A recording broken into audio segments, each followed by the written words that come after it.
Bonjour à tous, bienvenue. Il est 11 heures.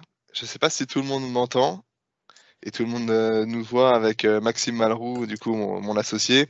Alors, pour des raisons voilà, de confort pour les oreilles de tout le monde, les micros de tout le monde sont coupés. Donc, si vous voulez interagir avec nous, c'est avec grand plaisir. Vous le ferez par le biais de la conversation. Il y a un petit chat sur le webinaire. Si vous allez sur votre écran, tout en haut, il y a des petites icônes avec des petits bonhommes et une petite bulle. Vous cliquez sur la bulle et vous accédez à la conversation. Et ici, vous pouvez interagir avec nous. Donc, n'hésitez pas à me dire si vous entendez. Parfait. Merci, Anthony, Christian, Hakim. Je vous remercie de me dire que vous entendez bien. C'est parfait. Alors, aujourd'hui, c'est pas moi qui vais qui vais faire le webinaire. C'est mon associé Maxime que vous devez voir normalement. Bonjour, bonjour à tous.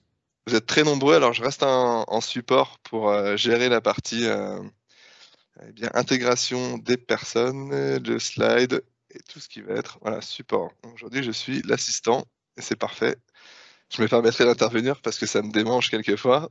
Le naturel revient au galop, donc je me permettrai d'intervenir, mais j'essaie de me faire violence pour pas le faire. Voilà. Hop. Tout est OK, bonjour, merci. On va attendre un petit peu, on va attendre 2-3 minutes. Là, il y a pas mal de monde qui arrive. On doit les intégrer au fur et à mesure. On avait 92 participants à inscription. Alors, participants, je ne sais pas. Là, vous êtes déjà une vingtaine. On va attendre encore un petit peu, voilà, 2-3 minutes si ça vous dérange pas. Je sais qu'il y a un process d'inscription qui peut être plus ou moins long. Et ensuite, on partagera du coup le diaporama et je laisserai la parole à Maxime. Maxime, c'est bon pour toi? Ah ouais, très très bien, j'entends bien, je suis bien. Je te laisserai juste partager le PowerPoint, Tout à du fait. coup, parce que là, Du je coup, l'ai je vais pas. le faire maintenant, comme ça, vous serez sûr Ouais. d'être au bon endroit. Hop là.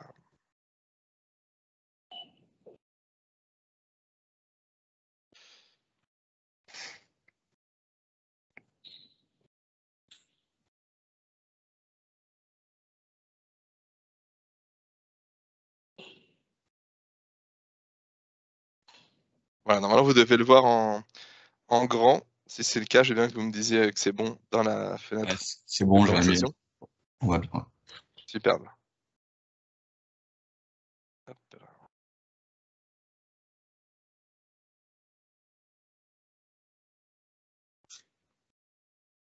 Alors pour ceux qui viennent de nous rejoindre, bonjour. On va démarrer là le webinaire dans quelques instants, donc d'ici 1 ou 2 minutes, le temps que tout le monde arrive. Comme je disais, il y avait un peu plus de 90 inscrits. Là pour le moment, vous êtes on est une bonne trentaine. Donc on va attendre encore un petit peu, 1 ou 2 minutes. C'est Maxime Malroux, mon associé, qui va se charger de ce webinaire. Il va être un petit peu long, un petit peu dense. Là, il y a pas mal de choses à dire. Peut-être que le format d'1 heure était un petit peu court. On va essayer de balayer voilà, tout ce qui est nécessaire, utile, de la façon, on va dire, la plus simple et la plus pédagogique possible. On sait que ce sont des sujets qui peuvent être parfois techniques, donc on a essayé de faire en sorte que vous compreniez au mieux. Il y aura certainement encore des points à voir. Donc là, ce qu'on pourra, lors d'un second rendez-vous peut-être plus personnel, si vous vous retrouvez dans des cas et que vous pensez que c'est légitime pour vous voilà, d'optimiser via une holding, existante ou non, pour l'ensemble des business, on pourra le refaire dans le cadre de rendez-vous euh, plutôt personnalisés. Voilà. On va démarrer tranquillement, et puis les retardataires sauront très bien qu'ils sont en retard et ils prendront le train en cours de route. Pour information, c'est filmé. Du coup, on ne voit pas vos têtes, hein, je vous rassure, parce que les caméras sont éteintes et vos micros également pour des questions de Larsen, pour éviter que, voilà, que tout le monde entende les micros de tout le monde, ça fait mal aux oreilles. Du coup, c'est filmé, c'est disponible, ce sera disponible, je pense, d'ici demain sur la chaîne YouTube du cabinet si vous voulez revoir le webinaire. Assez parlé pour moi, normalement vous devez voir la page de présentation et je vais passer la parole à Maxime. Voilà. Allez, parfait. Donc bonjour à tous. Voilà, l'objet de ce webinaire, hein, c'est le traitement du sujet des holdings. C'est un gros mot pour beaucoup de personnes d'entre vous et à la fois aussi un fantasme parce que on sait que c'est bien, mais on sait pas trop trop l'appliquer ou dans quel cas il faut le faire. On entend de tout et n'importe quoi, on va dire, sur le net. Voilà, l'objectif du séminaire d'aujourd'hui, c'est 1 heure, c'est fait exprès aussi, c'est dense, mais c'est pour vous ouvrir l'esprit un peu à la familiarité sur la gestion des holdings dans le cadre d'investissement et d'optimisation fiscale. Alors attention, optimisation fiscale, ça ne veut pas dire fraude fiscale, hein. L'optimisation, c'est faire en sorte de payer le moins d'impôts possible, même si on aime bien notre pays, pour pouvoir réinvestir et faire en sorte de faire des économies financières. Donc ce qu'on va voir sur la holding aujourd'hui, hein, c'est tout d'abord ce qu'est une holding, parce qu'aujourd'hui, c'est un peu flou. Deuxièmement, dans quel cas créer une holding? Pourquoi je crée une holding? C'est bien de le savoir. Et surtout, à partir de quand je crée une holding? Parce qu'on verra qu'on ne crée pas forcément une holding dès le début, on peut le faire dans un second temps, mais il faut toujours avoir une logique future et de l'avenir pour pouvoir envisager cette holding. Tout d'abord, qu'est-ce qu'une holding? C'est tout bête, hein, mais c'est une société à part entière, puisque en fait, on se dit oui, mais c'est une petite société qui me permet d'investir. Oui, mais elle a une forme juridique au même titre que toutes les sociétés commerciales qu'on peut connaître. On y reviendra sur tous ces différents points. Il y a un ou plusieurs associés. On n'est pas obligé d'être forcément 2 associés comme dans une SCI. On peut très bien être un ou plusieurs associés. Il y a un capital social à déposer à l'immatriculation de la société. Bon, bien sûr, on a une adresse, un objet social, on le verra, on peut l'étendre, hein, pas obligatoirement qu'une activité de gestion de portefeuille de titres de participation. On a des statuts, on dépose des statuts pour l'obtention d'un cabis au moment de la création, et on a un compte bancaire attitré à cette activité professionnelle. Ce qui est pas forcément écrit, c'est qu'il y a 2 types de holding, hein. Il y a la holding tout d'abord active, qui va avoir une activité dite commerciale, en même temps que de la détention de titres. C'est-à-dire qu'on va pouvoir avoir une activité même dans le commerce, il n'y a aucun souci. On verra qu'il n'y a pas grand intérêt à le faire.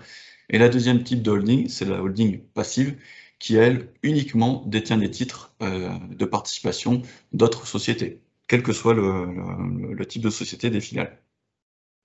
Donc on pourra investir dans des SCI ou dans des sociétés dites commerciales. Moi, j'arrête. Hop, voilà. Merci. La forme juridique. Les formes juridiques, comme je vous l'ai dit, hein, on n'est pas fermé. C'est une société comme une autre. On peut tout d'abord être en SC, c'est une société civile. En SARL et URL, hein, pour rappel, pour une non-initiée, SARL et URL, c'est la même chose. SARL, plusieurs associés, URL, un seul associé. C'est pas 2 formes juridiques différentes. Et SAS, SASU, même distinction, le U de unipersonnel. Donc on peut à la fois utiliser l'ensemble de ces formes juridiques. Et en fait, on va les diversifier, on va regarder en fonction de situation personnelle quelle forme juridique adopter. Parce qu'il n'y a pas en fait il faut bien avoir en tête que quand on fait une formation comme ça, on reste généraliste. Après, c'est une consultation avec le cabinet qui va faire qu'on va plutôt vous aiguiller vers une SC, une SCRL ou une SAS en fonction de votre situation. Donc la vérité pour l'un n'est pas la vérité de l'autre. C'est pour ça que ça doit faire à chaque fois l'objet d'une étude qu'on n'aime pas trop quand on vient nous voir en nous disant mon ami, il est en SS. Oui, mais la situation personnelle, familiale ou professionnelle de l'ami n'est pas forcément la même que la vôtre. Donc, ces 3 statuts, comment on peut porter la différence? C'est le nombre d'associés minimum, c'est pas la même pour toutes ces formes. La responsabilité des associés, je pense notamment à la SC. La fiscalité sur les dividendes, pareil, n'est pas la même. Le régime des cotisations sociales et la liberté statutaire, c'est-à-dire la flexibilité et l'ouverture des statuts. On va pas aller voir dans le détail tous ces points-là, parce que sinon, c'est plus un webinaire d'1 heure, c'est un webinaire de 10 heures. Mais voilà, on fera sans doute des choses plus précises, plus techniques à l'avenir sur la forme juridique de ces sociétés. Comment se constituent les associés dans une holding? Le schéma de gauche que vous voyez alors pour moi c'est bleu, mais peut-être que c'est pas totalement bleu. C'est le schéma, on va dire classique, mais qui est pas top. Et le schéma de droite, c'est le schéma en orange à privilégier. Pourquoi à gauche, c'est pas ce qu'il y a de mieux, c'est qu'en fait on est dans le raisonnement de 2 associés, c'est un couple, qui ont une holding commune et qui investissent de manière concomitante à l'ensemble de leurs projets. Vous voyez qu'ils investissent dans une SCI du couple, donc là il n'y a aucun problème, hein, les associés sont les mêmes dans la SCI et dans la holding. Dans la société d'exploitation de monsieur, ça c'est un peu plus dommage, on va dire, pour monsieur, et ça présente des risques, hein, voilà, on dit souvent, on sait pas de quoi fait l'avenir, c'est dans ce cadre-là, de dire monsieur dispose de sa société d'exploitation, madame est autant intéressée dans la société d'exploitation, dans ce cadre-là, dans ce schéma-là. Et troisième cas, monsieur va absolument investir avec son cousin dans la SCI des cousins, même si madame veut pas, il va l'embarquer dans l'aventure, dans la holding, si jamais ils le font via cette holding. Donc il faut oublier un peu ce montage-là qui est un peu désuet, et partir, même si vous aimez votre femme ou votre mari, il n'y a pas de souci, mais voilà, dans les affaires, des fois ça peut être un peu plus compliqué. Donc on va plutôt se transposer sur le schéma de droite. Schéma de droite où on voit madame qui, elle, est seulement intéressée dans les 3 types de sociétés du bas sur SCI du couple. Donc elle va prendre des participations, soit à titre personnel, soit via une holding, dans cette SCI du couple. Comme ça, elle limite son apport, ses risques et son investissement à cette SCI. Et monsieur, lui, va créer son holding tout seul, et il va prendre ses prises de participation via cette holding dans la SCI du couple, dans la société d'exploitation dans laquelle il est associé, et ça on verra ce montage vertical juste après, et il va investir aussi dans la SCI des cousins, dans laquelle ne voulait pas investir sa femme, via cette holding. Comme ça, au moins, ça évite d'intéresser madame sur des sujets sur lesquels elle n'est pas forcément intéressée, ou sur des sujets sur lesquels il peut y avoir un risque on va dire, un risque. Voilà. Le capital social. Alors, le capital social, il y a plein de possibilités, hein. Il y a certaines formes juridiques, suite à un assouplissement de la fiscalité et de l'aspect juridique, où on peut déposer un capital social d'1 euro. Je crois qu'on n'a pas un seul client au cabinet qui a un capital social d'1 euro, à part si je me trompe. Pas folichon. Pourquoi? Parce que tout d'abord, un capital social, c'est pour rassurer les tiers. Aujourd'hui, votre carte d'identité d'une société, et pour une holding, c'est exactement la même chose, hein, c'est le CABIS. La première chose qui apparaît sur un CABIS, c'est le capital social, en plus de on va dire, votre matricule. Donc si vous mettez 1 euro, ça va pas nécessairement en fait rassurer les tiers. Donc on considère souvent qu'il faut apporter le capital qui puisse être nécessaire et suffisant pour financer les frais de démarrage. Alors les frais de démarrage, c'est les frais juridiques, c'est les frais de notaire, c'est les frais d'avocat, c'est les frais de comptable, ou de conseil, ou de formation. Comme ça évite en fait de faire des apports en compte courant d'associés, et de vous dire, je fais d'une part des apports en capital, et d'autre part des apports en compte courant d'associés. C'est toujours la frontière entre les deux, toujours un peu difficile, mais au moins ça permet de rassurer tout le monde, vous vous engagez sur ce montant-là, et la banque, en fait, parce que quand on dit rassurer les tiers, dans le cadre d'une holding, c'est essentiellement rassurer la banque. Parce que si vous, par exemple, vous rachetez des titres d'une société via une holding, des titres pour, j'ai dit une bêtise, mais 500 000 euros, si vous mettez un capital social de 100 euros, ils vont peut-être vous dire qu'il y a une disproportion totale entre le montant où vous êtes prêt à investir dans le capital social de votre holding, qui va racheter des titres pour 500 000 euros.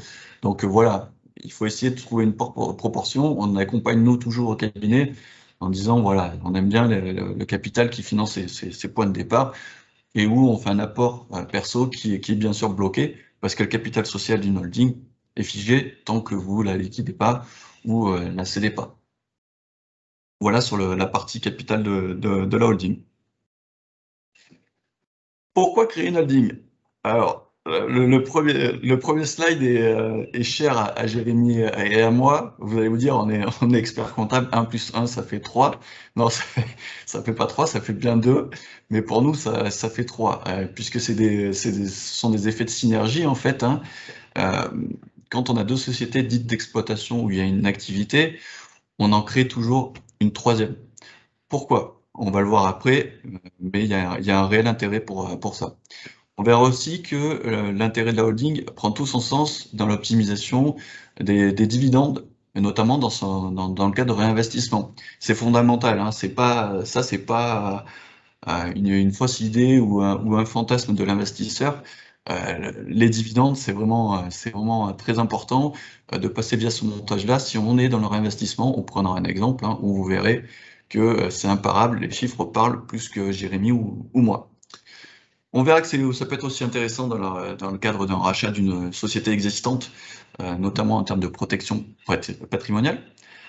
Pour faire circuler le cash, s'il y a une société qui en détient, transmettre à ses enfants, ça c'est une question qu'on aborde souvent et que je pense fera l'objet plus tard d'un séminaire, d'un webinaire avec des intervenants vraiment spécialisés dans ce thème-là, et il y en a parmi vous. Dégager du cash au BO, alors là, on va rentrer dans l'aspect un peu plus technique, mais c'est très très intéressant pour les personnes qui en fait créent leur société à l'origine sans racheter de fonds de commerce, sans racheter de titres de participation, et qui vont pouvoir bénéficier de ce dispositif. Et enfin, autre petit fantasme de l'entrepreneur où on l'entend souvent, et on le voit souvent sur les blogs, l'intégration fiscale. On va démystifier un peu ce que c'est l'intégration fiscale. Et souvent, on refroidit les ardeurs un peu des investisseurs en disant, mais dans votre cas, ça ne marche pas du tout. Euh, c'est vraiment des particularités, il y a des conditions sine qua non à, à cela. Voilà. Jérémy, on peut changer de slide. C'est bon, voilà, normalement. Ouais, parfait. Créer une société supplémentaire. Donc, on revient sur notre fameuse arithmétique, règle arithmétique propre et cardinale, 1 plus 1 égale 3. C'est dans le cas, en fait, où vous détenez déjà une société d'exploitation. Là encore, c'est le schéma de gauche. Vous êtes une personne physique, vous détenez, je sais pas, je vais dire une bêtise, une micro-crèche à titre personnel. Tant que vous en restez là, il n'y a aucun souci, vous avez le droit de détenir votre société à titre personnel. Le commun des mortels, dans la majorité des cas, on investit toujours à titre vraiment individuel dans une société. Par contre, demain, vous vous développez. Vous vous dites, j'ai une première micro-crèche qui est basée à Paris. Je vais ouvrir une deuxième micro-crèche qui sera, elle, basée à Lyon. C'est là où le 1 plus 1 égale 3 prend tout son sens. Soit vous vous dites, bah, je garde mon montage initial, je prends un titre individuel, mes titres, soit vous vous dites, je crée cette fameuse holding. Et cette holding va elle-même créer cette nouvelle société d'exploitation, cette nouvelle micro-crèche. C'est-à-dire que les titres de la micro-crèche, ce sera plus vous à titre personnel qui allez le détenir, mais ça sera plutôt la holding. Donc ça sera réglé, c'est la première étape du montage de droite, où la micro-crèche a détenue par la holding, on verra les avantages de faire ça. Et dans un second temps, tu peux revenir juste en arrière, Jérémy. Et dans un second temps, ça, j'ouvre un peu l'esprit, et je pense qu'on le reverra plus tard ou dans un futur webinaire, c'est de dire, ouais, mais il y a une micro-crèche que je détiens à titre perso, et il y a une micro-crèche que je détiens à titre via une holding. Donc la situation sera peut-être soit d'apporter ces titres que vous détenez à titre personnel à cette holding, soit de carrément céder vos titres à la holding pour vous dégager du cash à vous-même. On y reviendra, c'est le montage OBO. Donc, vous vraiment avoir à l'esprit ce 1 plus 1 égale 3, c'est que si vraiment vous êtes dans l'optique de développer des activités différentes, de développer des filiales, d'avoir plusieurs établissements, on recommande vraiment ce montage-là de droite pour plus de visibilité, parce que l'analytique en comptabilité, c'est bien, mais on ne voit pas toujours tout dans son analyse. C'est bon, on est bon. Parfait. Maintenant, ce qui va vous intéresser, je pense, ce qui va vous intéresser, ce qui est vraiment le plus parlant, parce que puisque là, c'est des chiffres. Pourquoi c'est intéressant? Et on parle d'optimisation fiscale quand on parle de montage avec les holdings, c'est qu'on optimise la part des dividendes réinvestis. Votre société d'exploitation que vous détenez à titre perso, si on est toujours dans le montage de gauche et que vous êtes à titre perso, je suis une entreprise dans le BTP, je fonctionne très très bien, j'ai un résultat net après impôt distribuable, parce que les dividendes, on paye d'abord l'imposition sur les sociétés, puis on peut prendre des dividendes. On dégage 100 000 euros, on se dit, ou 10 000 euros, parce que c'est l'exemple qui est présenté là en PowerPoint, ces 10 000 euros, je vais les sortir à titre perso, parce que je veux bénéficier, je veux investir à titre perso dans le cadre d'un projet immobilier personnel. Je vais distribuer ces 10 000 euros et je vais en reverser 3 000 euros à l'impôt et aux prélèvements sociaux. Donc, ce qui fait que je vais en garder que 7 000 euros à titre personnel pour réinvestir. Donc ces fameux 3 000 euros perdus, c'est les 30% de flat tax qu'on connaît maintenant depuis quelques années, qui est mis en place par Emmanuel Macron. Ces 30%, comment ils se détaillent? C'est 12,8% d'impôt sur le revenu, quel que soit votre barème d'impôt, hein, vous pouvez être à 50% de taux marginal d'impôt. Dans le cadre de la flat tax, vous serez toujours à 12,8. Et on y adjoint les 17,2% de prélèvements sociaux. Par contre, là, c'est le taux général pour tout le monde. Donc, vous perdez en gros dans ce montage 30%, donc 3 000 euros. Prenons l'exemple de droite, si on investit via une holding, on se dit, là, c'est ma holding qui détient les titres. Donc, grâce au régime qu'on appelle mère-fille, qui s'appelle régime mère-fille, je sais même plus, je crois qu'on n'a plus trop le droit de l'appeler mère-fille, Jérémy, je sais plus. Mais en gros, c'est Si on a le droit de l'appeler mère-fille, je me permets juste d'intervenir parce que je vois une petite coquille et c'est de ma faute, où on a, voilà, sur le schéma de droite, c'est marqué dividende soumis à la flat tax. Non, c'est pas soumis à la flat tax pour le coup, c'est effectivement bénéfice du régime mère-fille. Voilà. Donc, ce sera corrigé quand on vous mettra à disposition le PowerPoint.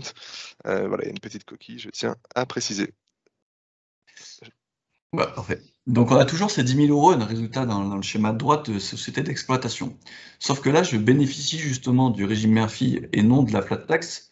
Et je vais remonter, en fait, en produit de participation dans la holding. Donc, ça va être considéré un produit pour ma holding, comme du chiffre d'affaires sur la société d'exploitation.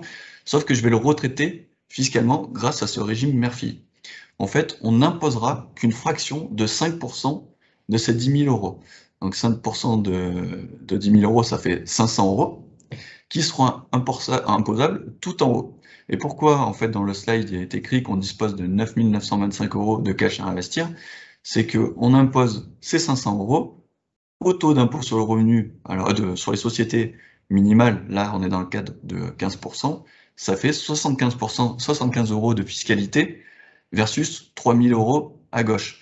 Donc le cash disponible dans le montage de gauche, 7 000, dans le montage de droite, 9 925. Donc vous gagnez quand même 2 925 euros de cash pour le réinvestir dans des projets, on va dire pas perso, mais parce qu'on reste dans le cadre professionnel, dans des SCI ou dans des sociétés d'exploitation, on le verra plus tard, dans des sociétés qui ont besoin de cash. Donc vraiment, là c'est arithmétique, hein, c'est clair, net et précis. Si vous voulez vraiment sortir de l'argent d'une société d'exploitation dans le but de le réinvestir dans une autre, il faut absolument vous dire dès maintenant d'opter pour le régime le schéma de droite. Il va vous faire gagner énormément d'argent parce que là on parle d'un exemple à 10 000 euros. Si vous faites 100 000, vous faites x10. C'est dommage de perdre 30 000 euros versus 750 euros. Les chiffres sont quand même parlants et assez caractéristiques.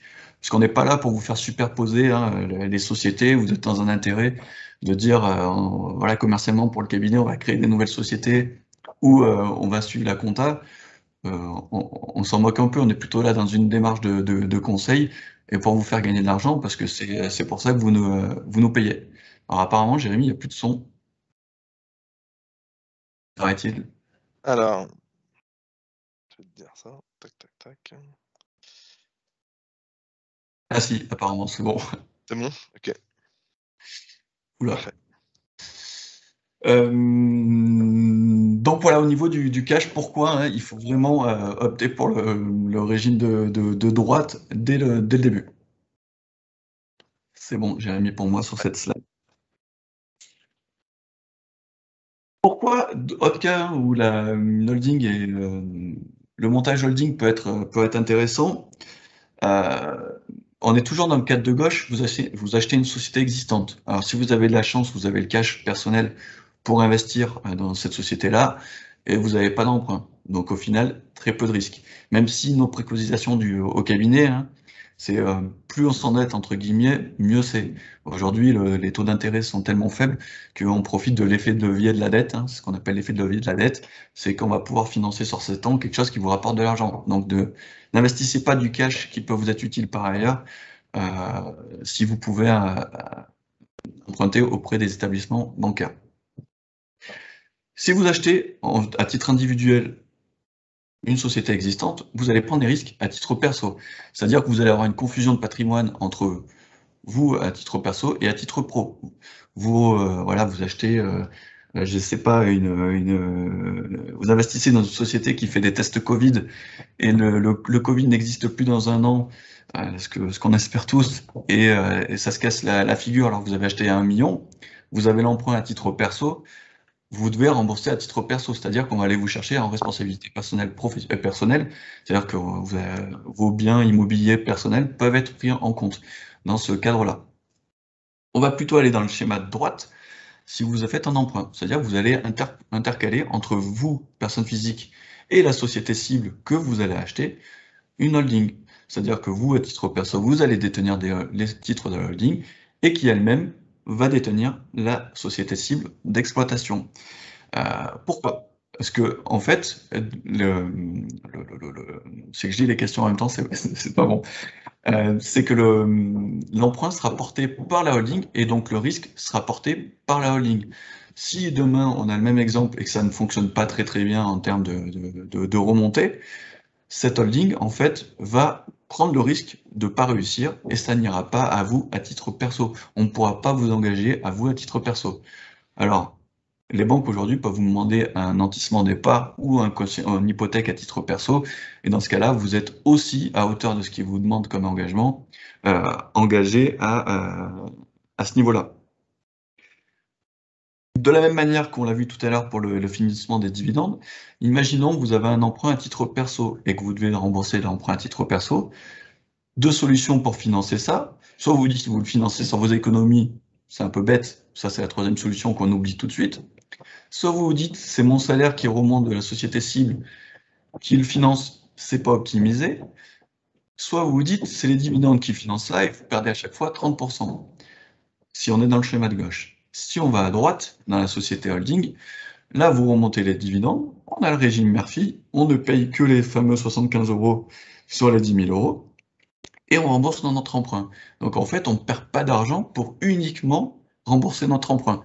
Donc c'est pour ça que le schéma de droite, dans le cas de l'achat d'une société existante, est vraiment, il est vraiment primordial, parce que sinon vous allez payer une flat tax, en fait, pour rien. Et en plus, vous n'allez pas prendre le risque à titre personnel dans le schéma de droite. Donc vraiment, n'oubliez pas, dès le début, vous investissez, vous rachetez une société existante, hein, ce qui est le cas. Intercaler une holding est vraiment primordial, hein. C'est ce que, enfin, si ça peut vous stabiliser ce process, c'est ce que nous on fait à titre personnel et professionnel avec Jérémy, voilà, pour atténuer ce niveau de risque et pour centraliser en fait les sociétés autour de nos holdings personnels. Autre gros intérêt de la holding, et de là on va dire de la holding qui organise un ensemble de sociétés, c'est de faire circuler du cash. Parce que comme il est écrit à gauche, vous souhaitez alimenter une structure en pleine croissance via une autre considérée comme une vache à lait. Alors une vache à lait, hein, c'est un terme économique, hein, de la matrice BCG pour ceux qui connaissent. C'est une société qui dégage du cash. En général, c'est une société qui existe depuis quelques années, qui est en phase de stabilisation, mais qui permet de dégager des bénéfices régulièrement. Si vous êtes isolé tout seul dans cette société-là, bah, le cash qui est dans cette société, vous le prenez à titre perso et puis on n'en parle plus. Par contre, si vous constituez votre groupe avec une holding qui détient plusieurs sociétés d'exploitation, vous allez pouvoir faire circuler le fameux argent qui est dans la vache à lait pour financer d'autres projets. On a le cas régulièrement au cabinet en ce moment, hein, notamment de sociétés dans la SS2I, enfin dans l'informatique, qui ont une société qui marche très bien depuis très longtemps, qui font ce montage-là holding, parce qu'on peut se restructurer en cours, hein. J'en profite pour placer une petite pub pour le cabinet. On fait des missions de restructuration de société, c'est pas parce que vous l'avez pas fait dès le début, ce montage-là, holding plus société d'exploitation, que vous ne pouvez pas le faire à l'avenir. Le plus tôt et le mieux, dans la mesure où c'est opportun et adéquat pour vous. Il n'est jamais trop tard. Donc j'en reviens à mon histoire de circulation de trésorerie, c'est de dire ces 50 000 € grâce à ce groupe qui est lié en fait capitalistiquement, parce que la holding détient ces sociétés d'exploitation, elles ont toutes un lien entre elles, hein. La holding détient, c'est fini.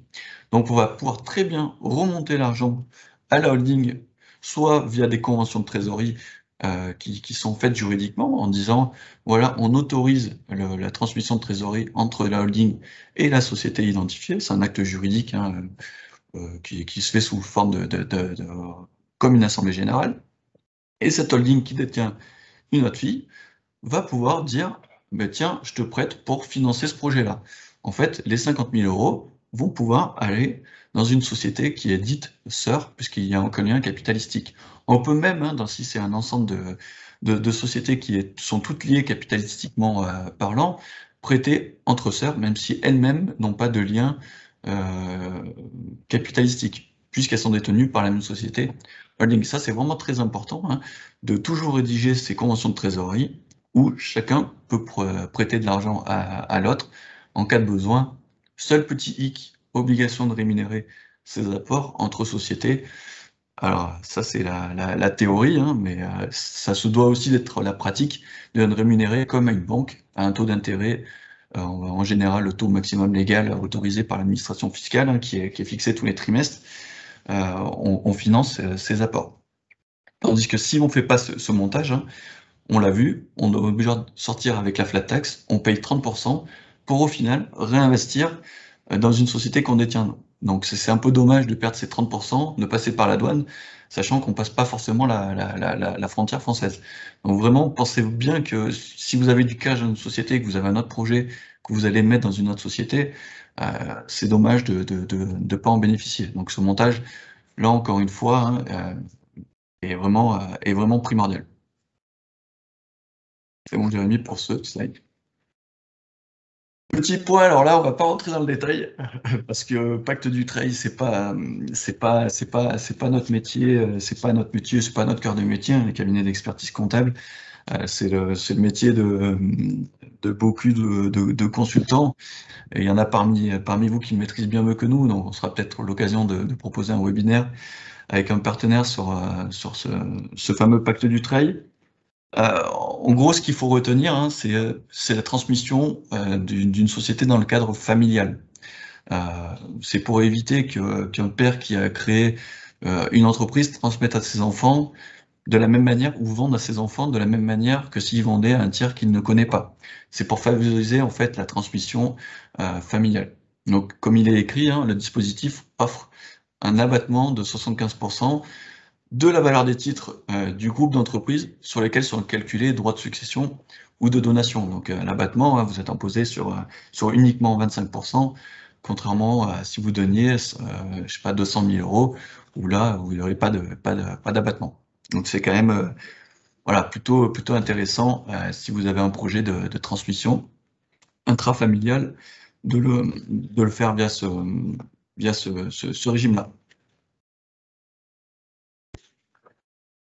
Autre point, se dégager du cash. Alors ça aussi, alors tout ce que je dis que c'est important, mais je prêche pour ma paroisse, mais c'est vraiment le cas, parce qu'encore une fois, on l'a de nombreuses fois. Ça s'adresse à tout le monde, mais essentiellement à des personnes qui ont en fait créé un fonds de commerce, mais pas que. OBO, ça veut dire en anglais owner buy out, c'est-à-dire en fait on se rachète sa société à soi-même. C'est le terme, on va dire, anglais. Vous allez dire, mais comment je peux faire pour racheter ma société à moi-même? Et dans quel intérêt c'est fait? C'est dans le cas où vous détenez pour l'instant, à titre perso, la société depuis on va dire 5 ans au minimum, parce que sinon ce cas-là n'est pas suivi par la banque. Vous dites, je suis parti de zéro, j'avais un seul client, j'étais une société dans l'informatique, et aujourd'hui j'en ai 100 et je fais 1 million de résultats. Et j'aimerais bien refinancer cette société-là parce que bah, je pense que ça me dégagerait énormément de cash à titre personnel. Donc là aussi, on va vous proposer ce montage-là OBO hein, avec la création d'une holding. C'est-à-dire que cette holding va vous racheter en fait les titres que vous détenez à titre perso.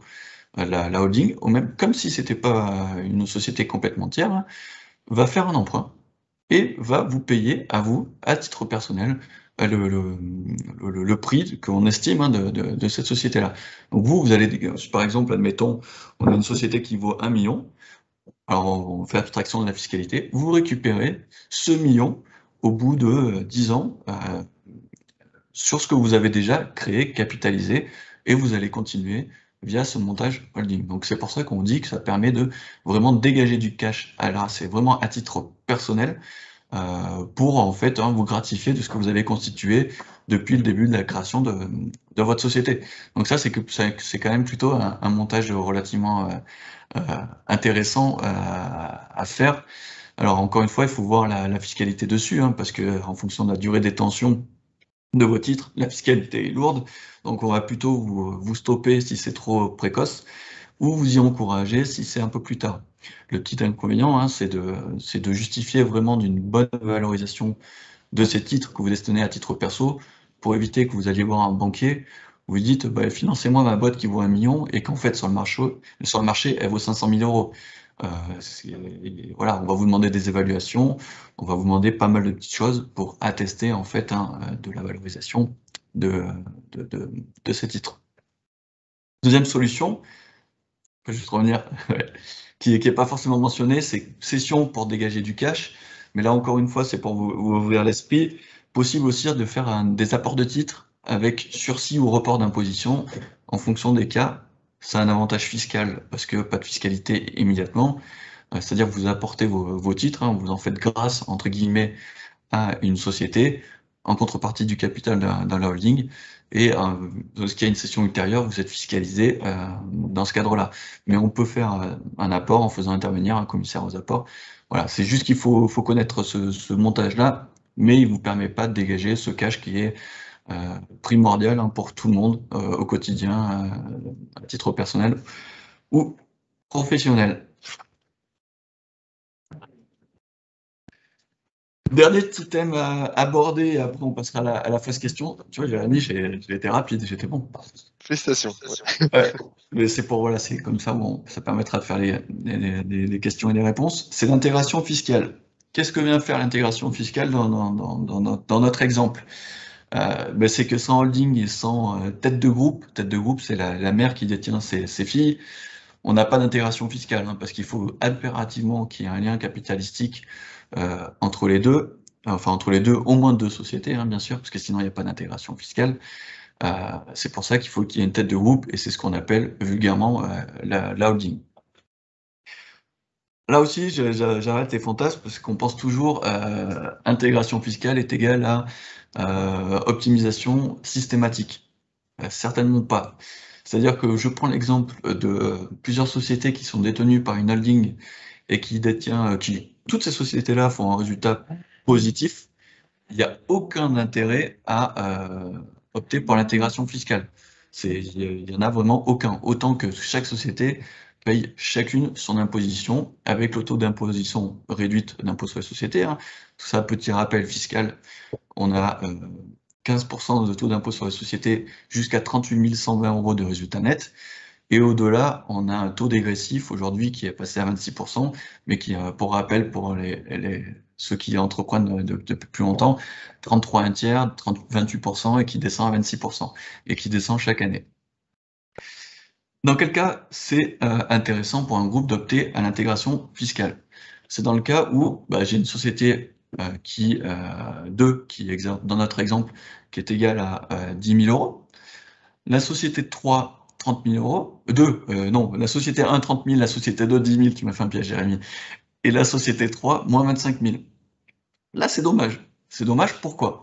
Parce qu'on se rend compte que le résultat cumulé est 15 000, mais par contre, je vais payer plein pot de la fiscalité sur la société 2, sur la société 1, et sur la société 3, je vais traîner un déficit fiscal qui viendra s'imputer plus tard dans le temps sur mes futurs bénéfices. Donc ça, c'est dommage parce que je ne peux pas récupérer ce cash-là. Donc ce qu'on préconise, nous, dans le cadre de ce montage holding plus société d'exploitation, c'est de dire, si j'ai une société qui fait de la perte, et de la perte durable, et je vais vous expliquer pourquoi, c'est qu'on va opter pour l'intégration fiscale. On va déterminer un périmètre d'intégration fiscale en disant, je prends la holding et je prends mes sociétés qui sont en dessous. Attention, périmètre, on en fait ce qu'on veut. Si on veut dire, ma holding elle détient 10 sociétés, mais je veux en mettre que 6, on n'en met que 6. On met que ce qui nous arrange, entre guillemets. Par contre, attention, on ne peut pas changer à tout moment, on ne peut pas faire ce qu'on veut, et il y a des durées d'engagement. Je vais en parler juste après. Donc l'intérêt de l'intégration fiscale va être de dire, je vais cumuler les trois, je vais faire mon plus 10, plus 30, ça fait 40, moins 25, ça fait plus 15, et je vais payer l'impôt sur les sociétés que sur ces 15 000 euros, et pas sur, au final, 40 000 euros dans l'exemple du bas, si on n'opte pas pour l'intégration fiscale. Donc là, c'est relativement dommage pour vous de passer à côté du cash, même si, in fine, en société 3, si vous faites des résultats positifs, vous viendrez imputer ce déficit sur vos futurs bénéfices. Dommage.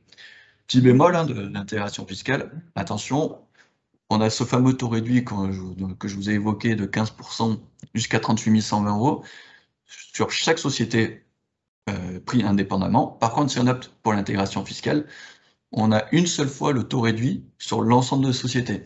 Donc c'est pour ça que vraiment, quand on parle d'intégration fiscale, c'est vraiment pas automatique. Hein. Il faut vraiment réfléchir à dire si je suis dans le taux minimal d'impôt sur les sociétés et que mon déficit est faible, attention, peut-être que l'intégration fiscale d'apparence est très intéressante, mais que dans mon cas, il faut que je reste comme ça parce que j'ai pas tellement d'intérêt.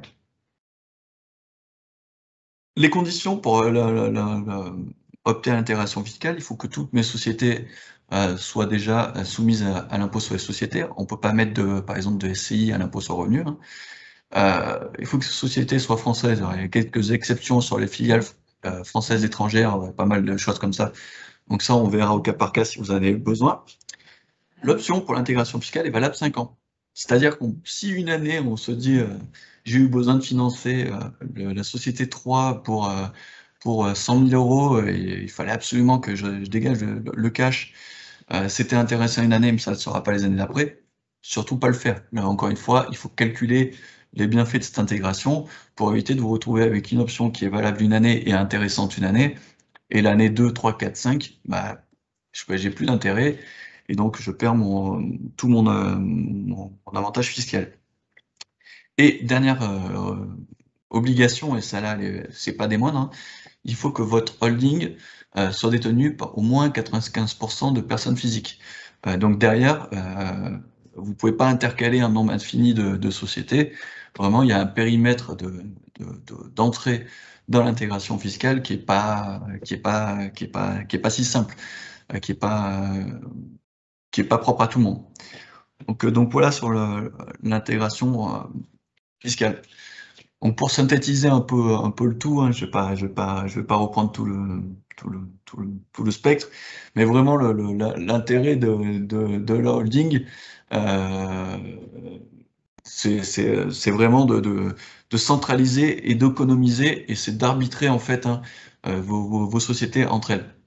Ça, c'est vraiment primordial. Si c'est vraiment dans une optique de rester dans un seul investissement où vous êtes tout seul, il n'y a pas de notion de risque qu'on a vu tout seul avec deux sociétés, voilà, il n'y a pas nécessité d'intercaler une holding au milieu. Par contre, si vous voyez plus loin, que vous avez des objectifs assez élevés, l'intérêt d'intercaler une holding peut être intéressant.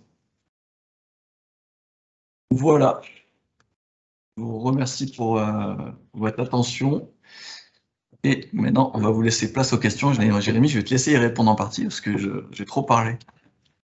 Pas de problème. Allez. Du coup, pour les questions, vous pouvez les écrire dans la conversation. Attendez, j'ai quelqu'un qui n'a pas coupé son micro, je crois. Hop. Que j'entends. Je sais pas si je suis le seul à entendre. Moi, j'entends pas. Okay. Alors, j'ai une question. Est-ce que l'intégration fiscale fonctionne pour les limited? Alors, les limited, est-ce qu'on parle du coup de sociétés étrangères? J'imagine que oui. Dans ce cas-là, on parle vraiment là de sociétés en France. Hein, voilà. Alors, si la limited, entre guillemets, c'est pour les SARL, oui, ça fonctionne également. Ouais. Est-ce que la holding s'applique à tout type de société? Alors, si la question, j'essaie de comprendre un petit peu des fois entre les lignes, hein. Donc, si la question c'est est-ce que on peut avoir une holding qui prend la forme de n'importe quelle société? On l'a vu au tout début du diaporama. Pour ceux qui ont pris en cours de route, pour information, tout a été filmé et tout sera disponible, à la fois le PowerPoint et la vidéo, tout ça sera disponible sur notre site internet, voilà, dès demain. Voilà. Pour ceux qui veulent revoir, ce sera disponible. Donc, est-ce que la holding s'applique à tout type de société?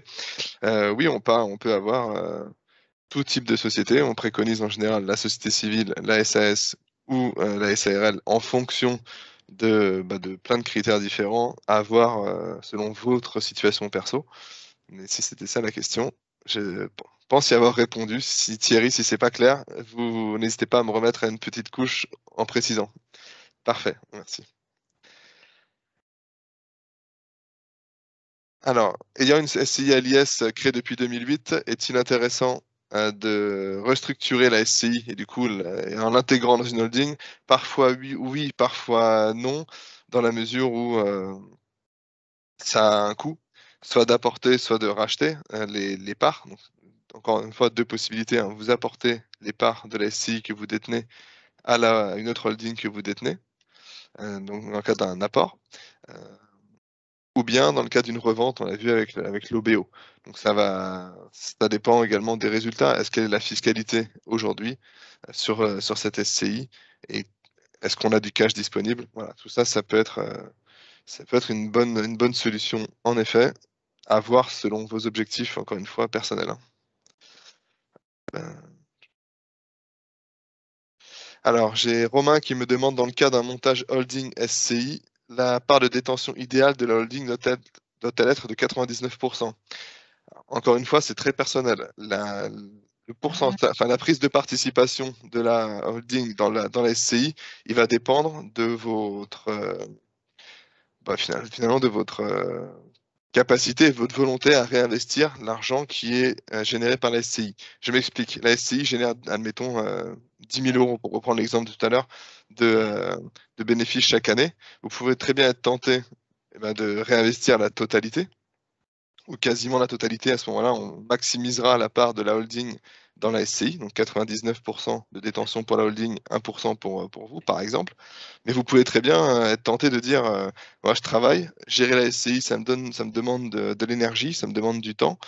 J'ai aussi besoin j'ai besoin d'avoir une vision long terme avec un réinvestissement des bénéfices, mais également besoin de consommer un petit peu pour, tout simplement dépenser l'argent que je gagne et en avoir au moins une partie. Donc on pourrait très bien dire, je réinvestis 80% de ce que je gagne, par contre il y en a 20% que je souhaite garder à titre personnel, et dans ce cadre, on fera une détention à 80-20, 80 pour la holding, 20% pour vous.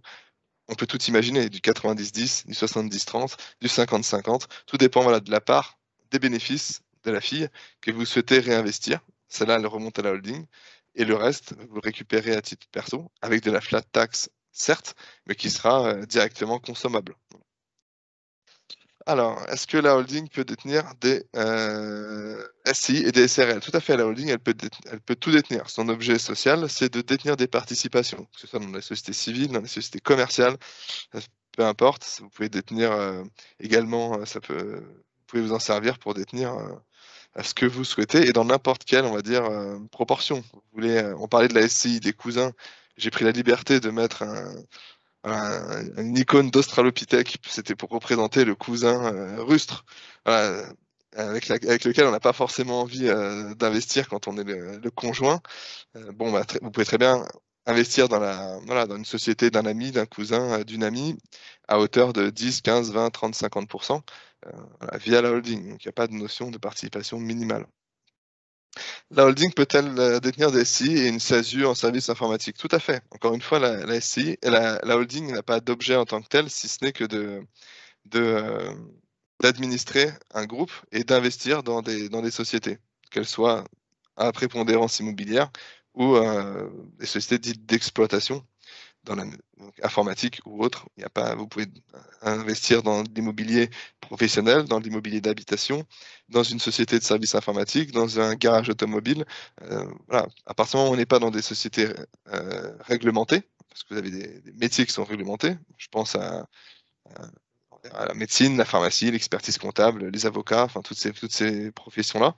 Dans l'assurance également, dans la banque, ça c'est réglementé. Si vous n'avez pas les habilitations, vous ne pouvez pas investir dedans forcément, mais vous pouvez très bien du coup investir dans tout type de société, ouais, au cas par cas. Alors, comment la holding, exemple de SAS, peut-elle être en positif? Bah, la holding, tant qu'elle ne remonte pas de dividendes de ses filles, elle sera en négatif. Le jour où elle commence à remonter des dividendes, elle a des produits financiers qui constituent, on va dire, son chiffre d'affaires.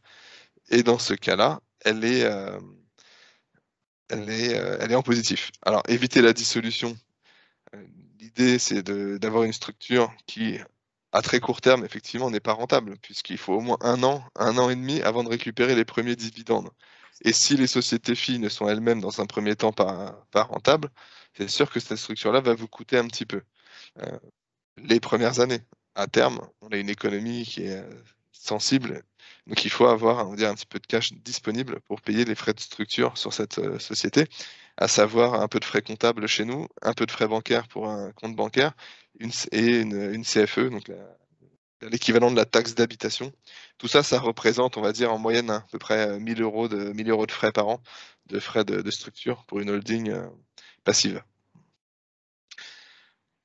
Voilà, en quoi consiste la société d'exploitation? La société d'exploitation, c'est une société qui, comme son nom l'indique, exploite une activité en tant que telle qui génère. C'est une société avec on va dire un métier derrière. C'est tout ce qui n'est pas une société d'investissement. C'est une société qui est active, donc c'est toutes les sociétés qui existent avec des bonhommes dedans qui travaillent. Voilà, c'est un peu ça. Voilà. Alors, donc deux SCI qui font vous avez donc deux SCI, là je parle la piégé, deux SCI qui font de la location de courte durée, plus un bien en nom propre. Aujourd'hui, chaque structure a ses propres gains. Oui. Est-ce qu'une société d'exploitation consisterait à verser un loyer à chaque structure et à centraliser les gains des trois structures? Non. On peut réfléchir à mettre les deux SCI sous une holding si c'est pertinent dans votre cas. C'est difficile de vous répondre comme ça à la volée sans avoir de chiffres. L'idée n'est pas non plus de monter une usine à gaz, hein. On n'est pas là pour faire des frais pour rien. S'il n'y a pas d'intérêt fiscal, économique ou financier, on ne va pas se lancer dans un montage comme celui-ci. Donc là, encore une fois, par rapport à votre problématique, il faut regarder dans le détail. Il est impossible de vous répondre, mais potentiellement oui, mais c'est pas obligatoire. Alors, Romain qui me dit quel intérêt dans ce cas, la flat tax reste la même, 30%.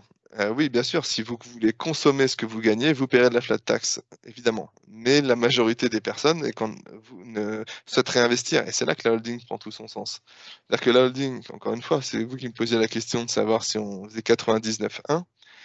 Si vous gagnez 10 000 euros, vous pouvez très bien être tenté de dire je réinvestis 8 000 et je consomme sur les 2 000 qui me restent. Je vais verser certes de la flat tax, il va me rester 1400 euros à dépenser. J'aurais certes payé de la fiscalité, mais j'aurais 1400 à dépenser et 8000 à réinvestir. Voilà. La holding peut-elle placer de la trésorerie d'une de ses filiales sur un compte titre ordinaire sur les crypto-monnaies? Quelles obligations légales sont les cryptos? Quelles sont les limites de cette activité versus les statuts de la holding? Alors, les cryptos, très à la mode, effectivement. On peut très bien imaginer que la holding détienne des cryptos, détienne des actions ordinaires. Il n'y a aucun problème là-dessus. Quelques particularités malgré tout sur la fiscalité. Avec une fiscalité sur lorsque des titres sont détenus via une société, on impose la plus-value latente. Voilà, donc chaque année, au moment de la clôture des comptes, on impose, vous êtes imposable sur une plus-value que vous n'avez pas encaissée. Voilà, donc un petit bémol quand même, lorsque voilà, c'est un peu contraignant. Quand vous détenez des titres de participation à titre personnel, vous payez de la plus-value au moment de la cession. Vous cédez les titres, vous encaissez une plus-value réelle et vous êtes imposable dessus. Pas tellement gravissime dans la mesure où vous disposez du cash. Quand on fait cette opération via une société, et ben du coup, si on ne cède pas les titres, on est imposable malgré tout. Donc c'est un peu consommateur de cash, mais ça se fait pas pour tout le monde, pas en fonction de la leçon de chacun. Encore une fois, à chaque fois on vous dit c'est très personnel parce que c'est la réalité de notre métier, c'est d'arriver à déterminer les situations bonnes ou mauvaises dans lesquelles on va prendre telle ou telle décision. Il n'y a pas de solution universelle. Et c'est du cas par cas en fonction de vos objectifs personnels, de la fiscalité du moment et des solutions qui s'offrent à vous. Voilà. J'ai Thibaut qui me demande, nous remercie déjà pour la conférence qui était top. J'en profite pour remercier également Maxime parce que je suis d'accord avec Thibaut, c'était maîtrisé et je pense que c'était clair. La question de Thibaut, je possède un immeuble en nom propre LMNP. Est-il judicieux de l'intégrer dans mon montage holding SCI? Car avec l'avantage du LMNP, je peux disposer de suite du cash. Alors le LMNP, il a été pendant longtemps, on nous a dit oui, c'est très bien, c'est une niche fiscale, mais attention, ça va bouger. Donc, on le laisse un peu de côté. Ça a bougé récemment. Aujourd'hui, il reste une niche fiscale, une très bonne niche fiscale. Donc, si vous avez du LMNP, eh ben, gardez-le. J'ai envie de dire, si ça fonctionne bien, il n'y a pas de raison. Ce sera la première. Si vous faites de l'investissement immobilier, mon conseil, quand on ne sait pas trop, quand on ne connaît pas, c'est de démarrer par un LMNP. Sur un petit projet, ça permet de voir, ça permet de rassurer la banque, puisque vous êtes en direct, du coup, en tant qu'emprunteur. Et voilà, on n'a pas de SCI et encore plus de holdings qui viennent s'interposer entre vous et la banque. Donc, facilité d'accès au crédit dans des moments difficiles, hein. Ça fait 1 an et demi, un peu plus, quasiment 2 ans, que l'accès au crédit pour l'investissement immobilier est compliqué. Quand on le fait en nom propre, il est facilité. Donc, commencez par le LMNP. Si vous en avez un qui est rentable et qui fonctionne bien, il n'y a pas de raison de le revendre à une SCI qui vous ferait payer des frais de notaire, on va dire pour rien, et vous profitez d'un régime de faveur aujourd'hui en LMNP, limité, hein, limité à 23 000 euros par an de revenus. Au-delà, vous pouvez toujours en profiter, mais en payant des charges sociales, hein. C'est la petite nouveauté voilà, voilà, ces 2 dernières années là, et du coup, qui remettent un petit peu qui limite l'impact, voilà, qui limite l'utilité du LMNP. Donc toujours une niche fiscale qui reste limitée, mais qui est bonne à prendre. Donc on peut commencer par ça si on n'est pas trop sûr. Et puis dans un deuxième temps, parce que on y arrive vite, euh, c'est de partir sur le montage, encore une fois, hein, via une SCI à l'IS et potentiellement avec une holding par-dessus si vous souhaitez multiplier les SCI. Voilà. Des enfants mineurs peuvent-ils être associés dans la holding? Oui, tout à fait. Alors encore une fois, faut voir, un enfant mineur, ça crée des problématiques. Ça crée des problématiques puisque vous faites porter une responsabilité d'associer à des enfants qui n'ont pas une pleine capacité. Donc dans certains cas, c'est contraignant parce qu'il faut faire appel au juge des tutelles pour des opérations sensibles. Ça peut être une bonne idée, ça peut ne pas l'être. Encore une fois, ça dépend, mais c'est possible. Voilà. Si je crée, alors j'ai Kat qui nous pose la question. Si je crée une société SASU dont les parts sont détenues par ma holding, qui est également une SASU, suis-je admissible au bénéfice de l'ARS et de l'ACRE? Alors pour rappel, hein, pour ceux qui ne savent pas, l'ARS et l'ACRE, il s'agit d'un dispositif d'aide à la création d'entreprises qui est géré par le Pôle emploi et qui vous permet de bénéficier d'une indemnisation continue dans le cas d'une création de société. Avant, c'était limité aux personnes qui étaient licenciées ou qui bénéficiaient d'une rupture conventionnelle. Aujourd'hui, c'est ouvert même aux personnes qui démissionnent pour éviter les ruptures conventionnelles de confort. Voilà. Alors, est-ce que vous êtes éligible à ça ou pas? Alors, le Pôle emploi et la réforme du chômage étant un sujet très complexe, je vais pas m'avancer là-dessus. Je vous avoue que je n'ai pas la réponse, puisque c'est un fut un temps, oui. Vous m'auriez posé la question l'année dernière, je vous aurais dit oui. Aujourd'hui, je n'en sais rien. Il faut mieux se rapprocher du Pôle emploi, vous savez, et avoir une réponse écrite dans la mesure où si vous interrogez en général 2 personnes de l'administration, vous aurez 2 réponses différentes. Donc avoir un écrit, c'est quand même, voilà, beaucoup plus serein plutôt que de s'avancer et de créer une SASU. Du coup, une société d'exploitation dans laquelle vous seriez dirigeante par le biais et actionnaire par le biais d'une holding. J'ai envie de vous répondre oui, parce que c'était le cas avant. Étant donné qu'il y a une réforme, un bout de réforme qui est déjà passé au niveau du Pôle emploi, un autre qui est encore en cours, je préfère pas m'avancer. Peut-être qu'aujourd'hui c'est oui, dans 6 mois ce sera non. Et au moment où vous le faites, voilà, assurez-vous auprès de votre conseiller Pôle emploi. À partir de quel montant j'ai une question de Jean-François. À partir de quel montant le montage holding SCI est-il judicieux compte tenu des frais de compta SASU SCI? Alors déjà, pour se dire qu'il faut la holding par-dessus, c'est-à-dire qu'il nous faut au moins 2 SCI ou alors une société d'exploitation. Si vous avez une société d'exploitation, vous créez une SCI à côté, vous démarrez en SCI, on n'a pas de montant minimum en fait, puisqu'on est déjà dans le cadre d'une deuxième création. Par contre, si vous ne faites que de l'immobilier et que l'idée c'est de dire je vais créer une SCI pour acheter un immeuble. Alors, petite précision aussi, quand on parle d'immeuble, on parle d'immeuble au sens juridique du terme. C'est pas un immeuble complet avec 10 appartements dedans. Un studio tout seul est également appelé un immeuble, voilà, par opposition au meuble qui bouge. Voilà. Ça, c'est la petite précision. Quand je parle d'immeuble et qu'on me dit mais non, je vais pas acheter un immeuble, j'achète un studio. Bon, c'est le terme juridique, vous le saurez. Donc, ne vous affolez pas si je parle d'immeuble. Donc, quand vous achetez un immeuble dans une SCI et que l'idée c'est de savoir est-ce que je monte la holding tout de suite, il faut savoir que pour que ce soit intéressant du coup d'avoir une holding et pertinent, il faut qu'il y ait au moins deux sociétés en dessous, donc une SCI, une deuxième SCI. L'idée c'est de se dire que pour profiter à fond du taux réduit d'impôt sur les sociétés, j'attendrais moi personnellement d'avoir en loyer, allez, on va dire au minimum 40-45 000 euros de loyer sur une première SCI avant d'envisager d'en créer une deuxième. Voilà, ça n'a pas tellement d'intérêt d'avoir deux SCI qui font chacune voilà, 10-15 000 euros de loyer. Et qui plus est d'avoir une holding par-dessus, vous allez payer des frais administratifs importants au regard du bénéfice que vous en tirez. Euh, Très bien. Kat, eh ben, écoutez, on va regarder tout ça par rapport à votre problématique. Thierry, y a-t-il une fourchette de prix pour le montage comptable de la holding? Alors, le montage comptable de la holding, j'entends un montage déjà juridique. Donc, il y a création d'une SCI, création d'une holding, et après, on l'a vu, hein, gestion au quotidien, également apport des titres des SCI existants, si c'est le cas, ou cession des titres. Donc, oui, il n'y a pas une fourchette, il y a un prix. Ça, je vous invite à revenir vers nous pour qu'on regarde exactement de quoi vous avez besoin.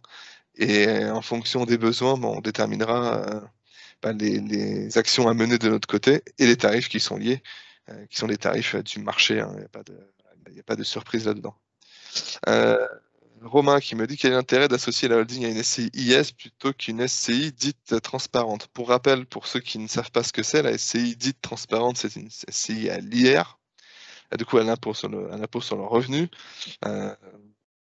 L'intérêt, tout dépend de qui est associé. C'est-à-dire que si la SCI à l'IS, à l'IR, pardon, à l'impôt sur le revenu, elle est détenue en majorité par une holding, les revenus seront imposés sur la holding directement.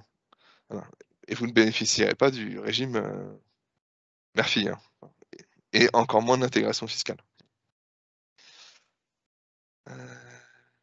Après, peut-être que Romain, vous voulez peut-être repréciser votre question par rapport à votre cas. Dans ce cas, je vous invite à me contacter directement. On regardera le sujet de votre interrogation par rapport à votre situation perso pour voir si c'est pertinent de plutôt créer une SCI à l'IR ou à l'IS en fonction de vos besoins. Ouais. Avec des chiffres, ça parle toujours plus. Voilà.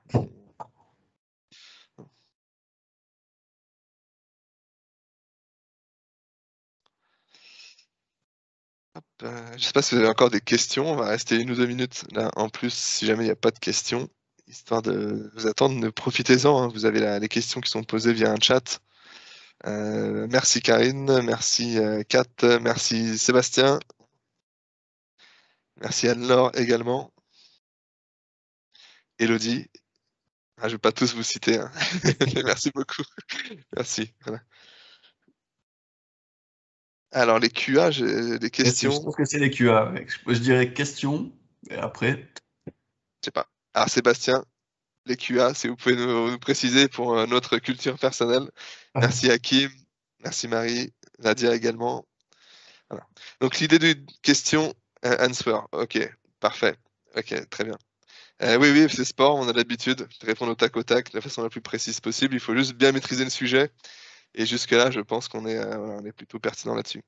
Merci à tous. Plus pour information, du coup, vous retrouvez le webinaire en filmé et le diaporama disponible, on est amené à faire de nombreux webinaires sur plein de sujets qui intéressent à la fois les investisseurs immobiliers, également les entrepreneurs, les chefs d'entreprise de manière générale, sur plein de sujets différents. Donc n'hésitez pas à aller voir de temps en temps. Vous recevrez des emails pour vous avertir, mais de temps en temps, allez voir sur la page webinaire du site, sur la page d'accueil, si vous ne pouvez pas louper le lien, vous vous inscrivez. On fait ça sur un format d'1 heure et sur des sujets qui vous intéressent. Si jamais vous avez des idées de sujets, vous n'hésitez pas à nous solliciter par mail via vos chargés de mission pour des idées de webinaires.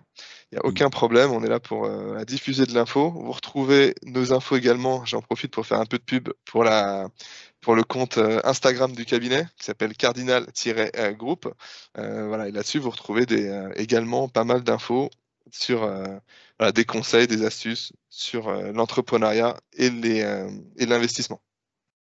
Je te repasse la parole, Maxime, si tu veux dire un mot, le mot de la fin. A priori, il n'y a plus tellement de questions. Voilà. Bon, mais parfait. Non, mais moi, simplement vous remercier pour l'attention et l'interactivité, parce que les questions sont nombreuses et les retours semblent être positifs. Voilà, on essaye de faire notre métier avec une approche un peu différente des cabinets traditionnels, hein. C'est la touche, la cardinal touch, comme je dis moi souvent en interne. C'est d'essayer de familiariser un peu notre jargon parfois très complexe et trop complexe, et de le transposer, on va dire, à des choses plutôt simples et terre à terre, et en prenant le temps de vous accompagner dans toutes vos démarches, en toute simplicité, avec une bonne proximité et réactivité pour voilà, que vous soyez satisfait du cabinet. Et la partie holding est souvent une question qui revient sur la table, donc on se fera un plaisir de vous y répondre, on va dire, personnellement, sur toutes vos intégrations, que ce soit Jérémy ou moi, ou les chargés de mission, nous ferons remonter, bien entendu, les demandes. Voilà, donc un grand merci pour ce webinaire, et puis sans doute à très vite pour moi. Parfait, bah, bonne journée à tous, bon appétit pour ceux qui vont aller déjeuner, et à bientôt alors. À très bientôt, au revoir.